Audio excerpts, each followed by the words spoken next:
आदौ देवकी देवगर्भजननं गोपीगृहे वर्धनम् मायापूतनजीवितापहरणं गौवर्धनोद्धारणम् कंसच्छेदनं कौरवादिहननं कुन्तीसुतापालनम्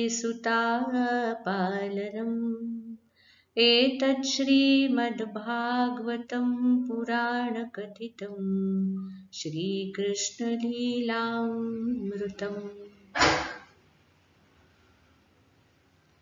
The story of Lord Krishna in one verse.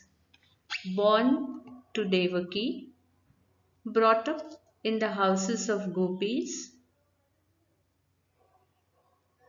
he saved the world from the demoness Putana, and he also raised the Govardhan Parvat to save all the Gop and Gopi from rain.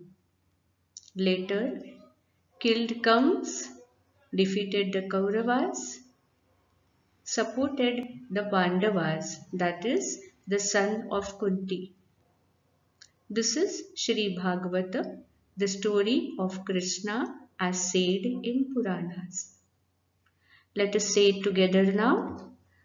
Adau Devaki Devagarbhajananam Adau Devaki Devagarbhajananam Gopi Gruhe Vardhanam Gopi Gruhe Vardhanam Maya Putana Jeevitapaharanam Maya Putana Jeevitapaharanam Govardhanodharanam Govardhanodharanam Kausacchedanam Kauravadihananam Kausacchedanam Kauravadihananam Kunti Sutta Palanam Kunti Sutta Palanam Etat Shrimad-Bhagavatam Purana-Kathitam Etat Shrimad-Bhagavatam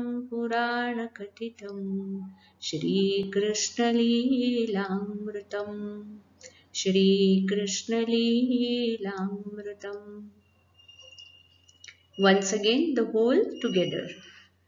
Adau Devaki Devagarbhajananam Gopi Gruhe Vardhanam Maya Putana Jeevitapaharanam Govardhanodharanam Kausacchedanam Kauravadihananam Kunti Sutta Palanam Etat Shrimad-Bhagavatam Purana-Kathitam Shri Krishna Leelamrutam.